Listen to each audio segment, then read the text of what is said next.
और 26 डिग्रियां लेके जब एक व्यक्ति भारत लौटता है तो उसे छत मिलने के लिए अपनी जाति छुपानी पड़ती है। तो जब ये बी आर अम्बेडकर जी ने देखा तो उन्हें लगा कि इस राष्ट्र में इस पे काम करने की आवश्यकता है। जो मैं इतनी डिग्रियां बाहर से लेके आया हूँ उसका उपयोग अगर मैं अपने देश में करूंगा तभी मैं अपने देश में बदलाव कर पाऊंगा। जिस संविधान को हम पढ़ते हैं, जिस संविधान से ये हमारा भारत राष्ट्र चल रहा है, वो अगर किसी की देन है तो doctor B R Ambedkar ji की देन है। लोग कहते हैं कि हमने बी आर अम्बेडकर जी का बहुत सम्मान किया। भारतीय जनता पार्टी ने क्या किया? अगर हम गिनाने लग जाएंगे कि भारतीय जनता पार्टी ने क्या किया तो बाकी पार्टियां तो सोच में पड़ जाएंगी कि जो हम सोच भी नहीं पाए वो काम हमारी भारतीय जनता पार्टी ने कर दिया।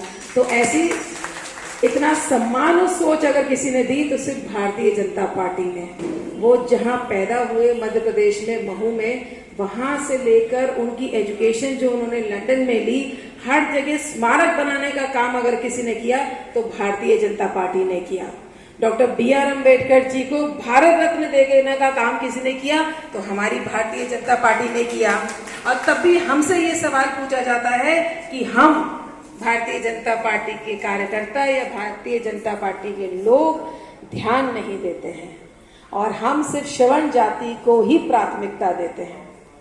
तो ये मैं उन लोग के आप सबके माध्यम से ये बात कहना चाहूंगी। और एक चीज मैं जरूर कहूंगी कि जब भी कोई गोष्ठी होती है तो जो भी बातें हम सुनते हैं, जो भी मेन पॉइंट्स होते हैं वो हमारे दिमाग में यहाँ जरूर सेव हो जाने चाहिए, ताकि हम किसी भी चौराहे पे, नुक्कड़ पे, कहीं भी किसी परिवार में, समारोह में बैठें और कोई बात अगर इस तरह की शुरू हो तो हमारे पास आधार होना चाहिए। जब हम गर्व से कहते हैं कि हम भारतीय जनता पार्टी के कार्यकर्ता हैं तो भारतीय जनता पार्टी हर वर्ग, हर समाज के लिए जो काम कर रही है वो हमारी टिप्स पे होने चाहिए ताकि हम उन्हें बता पाएं। क्योंकि बहुत से लोग होते हैं जो अपनी जीवन शैली में 2 वक्त की रोटी कमाने में इतने व्यस्त हो जाते हैं कि उन्हें वाकई में नहीं पता होता है कि उनके आसपास क्या चल रहा है।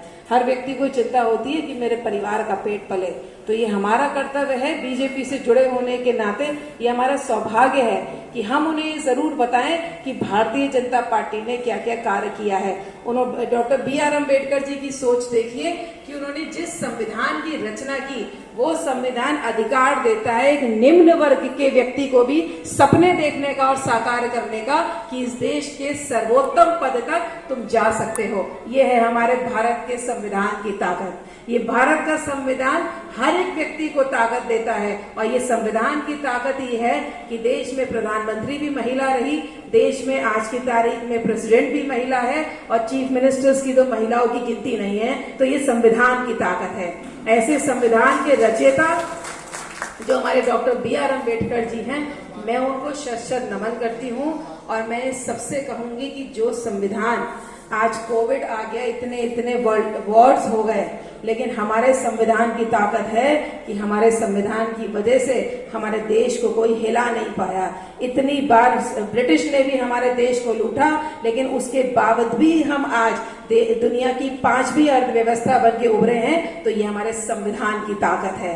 तो मैं आप सभी से आग्रह करूंगी कि doctor B R Ambedkar ji का असली सम्मान तब है जब ये बातें हम जहां कहीं भी बैठे उनके बारे में जन जन तक ले जाएं। और यही जो भारतीय जनता पार्टी जिस पे काम कर रही है कि हमें भारत को विश्व गुरु बनाना है और सबसे निम्न स्तर पर बैठे हर व्यक्ति को हर सुविधा का लाभ देना है और हर योजना एक निम्न वर्ग के आखिरी पंक्ति में बैठा हुआ आखिरी व्यक्ति तक भी पहुंचानी है। ये doctor B R Ambedkar Rao ji का सपना था जिसको भारतीय जनता पार्टी पूरा करने में लगी हुई है। और इस भारतीय जनता पार्टी का हिस्सा बनने के नाते हम सबका ये कर्तव्य है कि उनके सपने साकार करने में अपना भी योगदान दें। आप सभी का बहुत बहुत धन्यवाद। भारत माता की जय।